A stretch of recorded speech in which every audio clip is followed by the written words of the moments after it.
and welcome to my channel, Say Yes to Life. I'm Delisa Renideo, and welcome to my garden. I'm here in Vilcabamba, Ecuador.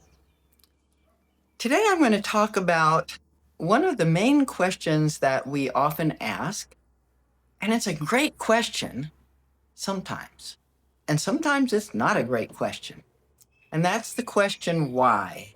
I talked about other questions, and good quality questions and poor quality questions in an episode last week. But I'm using this whole episode to talk about the question why, because it's a very different kind of question in many ways. It can be a wonderful question when we're trying to understand something that we don't know. Like if we come out and we're getting ready to get in our car, we look down, we see we've got a flat tire, and we go, why is my tire flat? So that means that we're going to look and we're going to say, oh, there's a nail in my tire. Okay, then we know what the solution is. We need to get our tire fixed. Or if I say, I just don't feel well tonight. Why is it that I'm sick all of a sudden? And then you might remember, well, you just ate a certain particular food at a particular restaurant or something, and maybe that's what made you sick.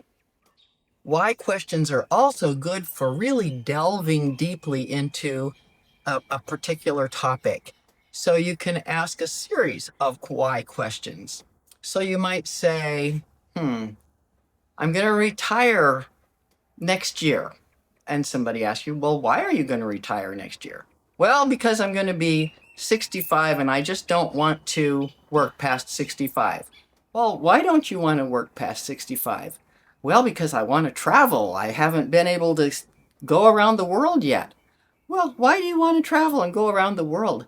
There's just so many things that I haven't seen, and I don't want to leave this planet without exploring more things. Well, why is that you don't want to leave this planet without exploring more things? Well, because I think I'd be missing out on a lot of life because there's so many interesting places to go and people to see.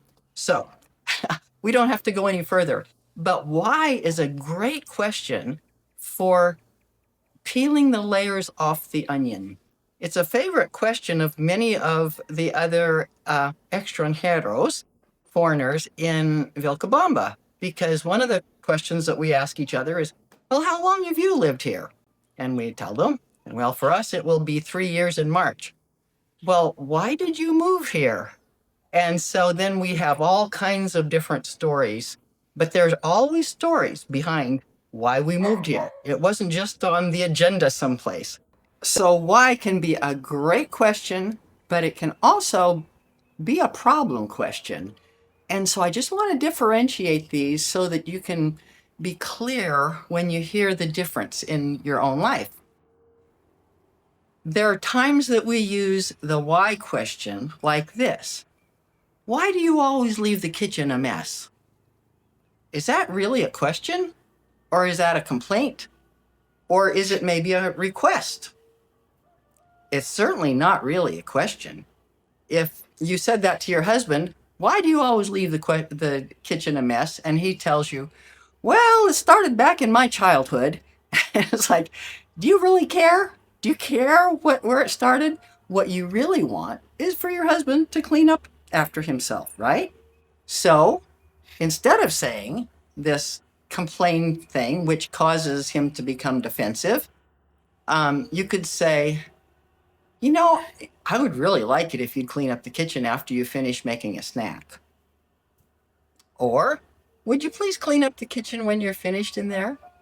Something like that would be a lot more productive because it actually leads to a solution and it doesn't come across like an accusation and blame. And we do the same thing with talking to ourselves. If you're frustrated, it's like, oh, why can't I ever get anything right?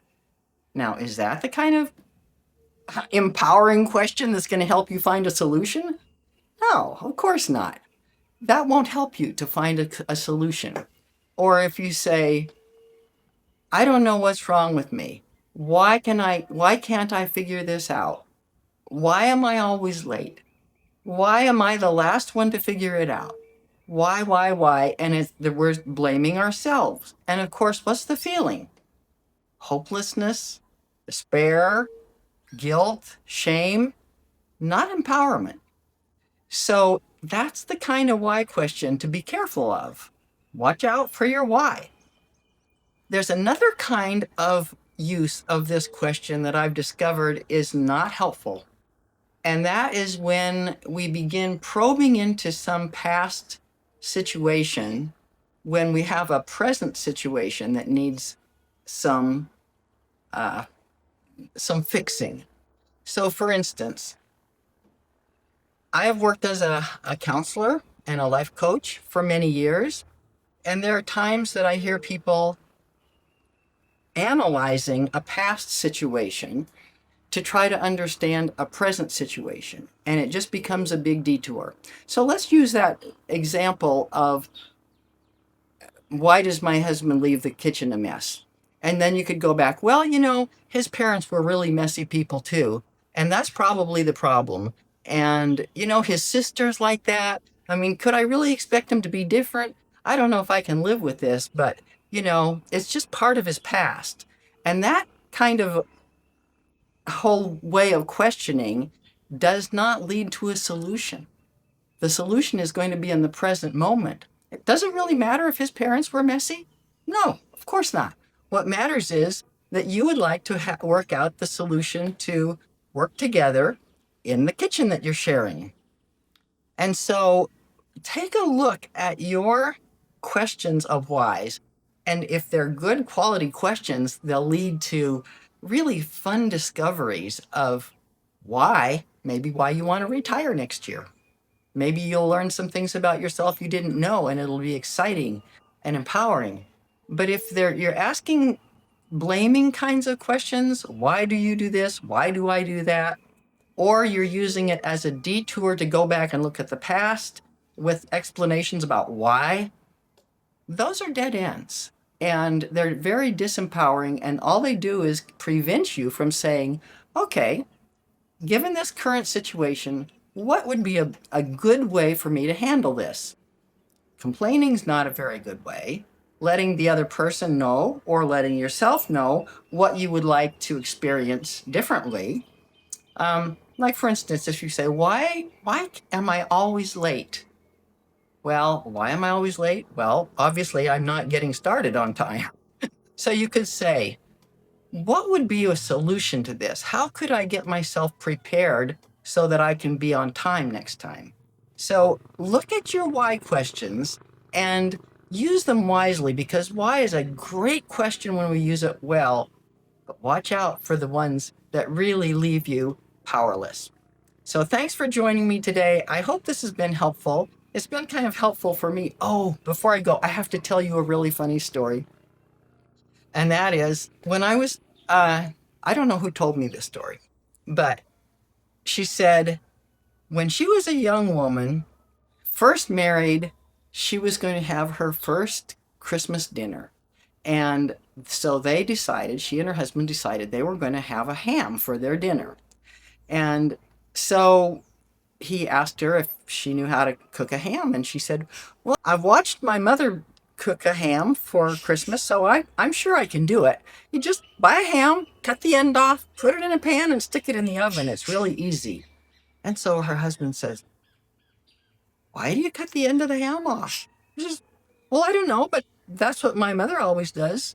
And so he says, well, why don't you call your mother and ask her? So she calls her mom. Hey, Mom, why do you always cut the end of the ham off? And she says, well, I don't know, but my mother always did it. And so she says, well, could you ask her why? Because Grandma was still alive. So her mother calls her mother, and she says, hey, why do you cut the end of the ham off? And she laughed and says, oh, honey, I didn't have a pan big enough for that ham, so I had to cut the end off. So sometimes knowing the why can help us make a better decision. Otherwise, for generations, we might be cutting the end of the ham off or whatever it is without knowing why. So have fun with your why questions, and just watch out that you're not using them to blame yourself or others for a problem that you could solve in a much better way.